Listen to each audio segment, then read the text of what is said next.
Sanders, his big thing was always bringing single-payer health care to our country of 340 million. But when liberal tie-dyed Vermont tried to do it for a population of 626,000, it collapsed like that poor the Oval Office last week.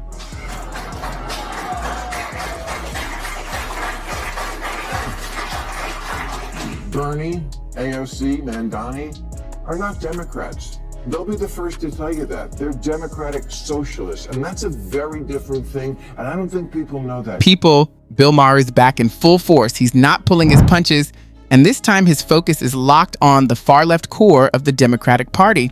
Tensions erupted after Maher accused high-profile figures like AOC and Bernie Sanders of pushing the party toward a risky socialist path, and the fallout was immediate. When Maher warns that this goes beyond a simple political misstep, he's completely serious, He argues that this kind of direction can have devastating consequences.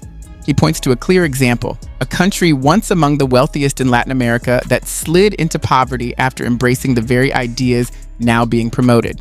In his view, this isn't theory. I know the kids think that stuff that happened before their appearance on the planet didn't really happen, but it did. We've run this experiment many times, and the results are always obvious. Here's capitalist South Korea at night from space. Here's socialist North Korea. Yeah. In 1990, Venezuela was wealthier than Poland. But then Poland, finally free of Soviet-style economics, went all in on capitalism. And now their economy is as big as Japan. Theoretical.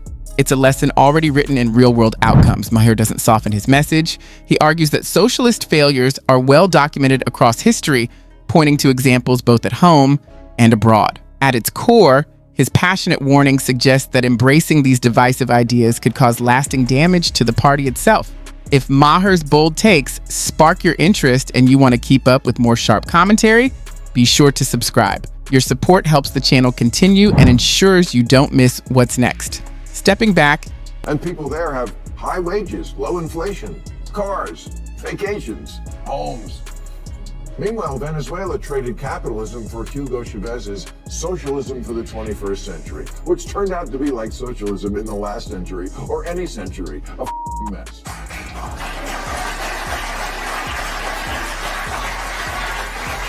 It's hard to ignore what Bill Maher has been saying about the progressive wing of the Democratic Party.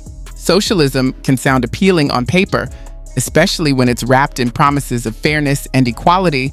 Maher's point is that reality doesn't follow the script.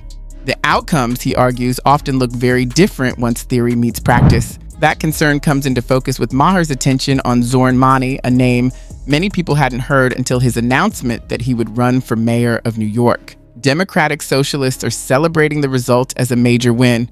Maher sees it differently. To him, it signals the party drifting further toward an ideology with a long record of economic trouble. He urges people to pause and consider what that direction has meant elsewhere. After Mani's victory, figures like AOC and her allies began celebrating and openly embracing the socialist label. AOC insists that critics should set aside warnings from voices like Maher's and instead learn about Mani directly, listen to his ideas, and decide for themselves. She believes his vision could bring the change New York needs. Maher, along with many moderates, isn't convinced. He argues that this approach risks serious consequences.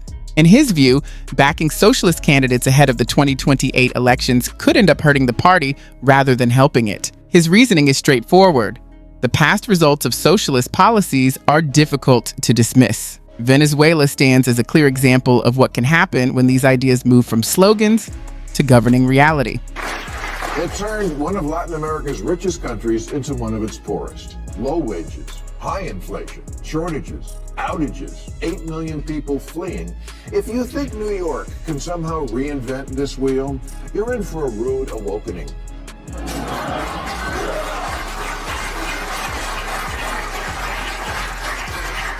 Zoran can't make your wishes come true. You're thinking of Zoltar.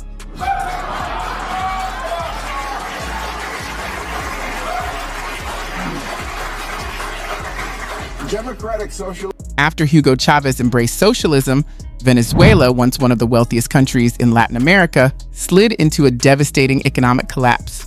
Maher points to this example to show how Grand promises often fall apart when they collide with real-world limits. In doing so, he paints a clear picture of how these ideas have played out far beyond U.S. borders. He also brings up Vermont's failed effort to create a single-payer healthcare system. Despite years of support from Bernie Sanders, the plan fell apart once it faced financial and practical pressure, even in a state known for progressive thinking. Maher argues that these outcomes aren't rare exceptions. In his view, they're predictable results when socialist concepts are put to the test. According to Maher, the far-left push for socialism isn't just bold thinking, it's political self-destruction. He warns that voters who usually lean Democratic may walk away if they're unsettled by ideas they see as extreme. AOC responds by urging patience, saying people should give Mani a fair opportunity, learn what he stands for, and avoid rushing to judgment. She calls for understanding rather than distant criticism. Maher finds that response ironic, especially considering how quickly figures like AOC have dismissed conservative proposals without offering the same level of generosity. He raises the question plainly, isn't there a double standard at play? And Maher isn't alone in his concern. Socialism is like a dating profile. Things look great until you meet up in the real world. For example, Bernie Sanders, his big thing was always bringing single-payer healthcare to our country of 340 million. But when liberal tie-dyed Vermont tried to do it for a population of 626,000, it collapsed like that poor the Oval Office last week.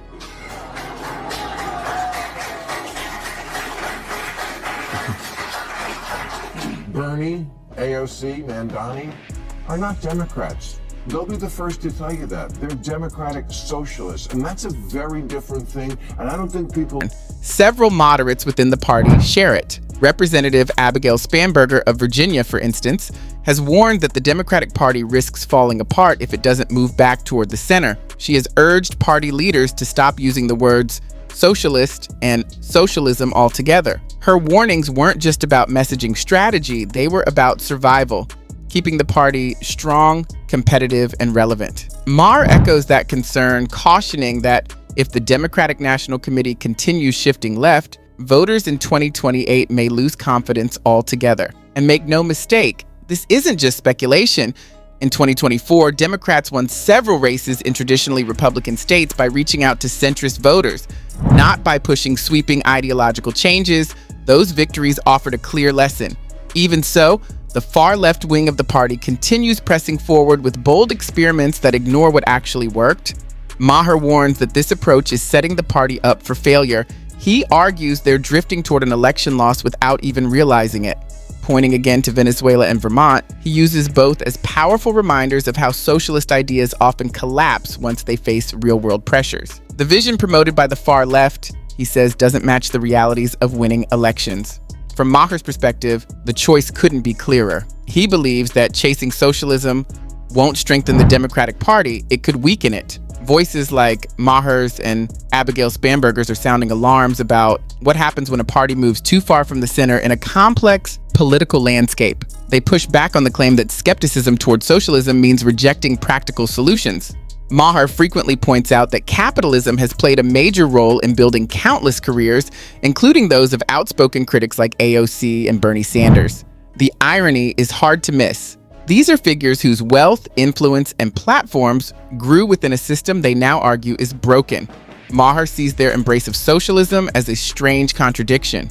In the end, his message is about restraint. Move carefully. These ideas haven't been proven on such a large scale, and ignoring the smaller wins that have kept Democrats competitive could lead to real losses. But what do you think? Is Maher right to warn about the risks of embracing socialism, or is he overlooking the potential benefits of a more progressive path? Share your thoughts in the comments. Let's talk about it.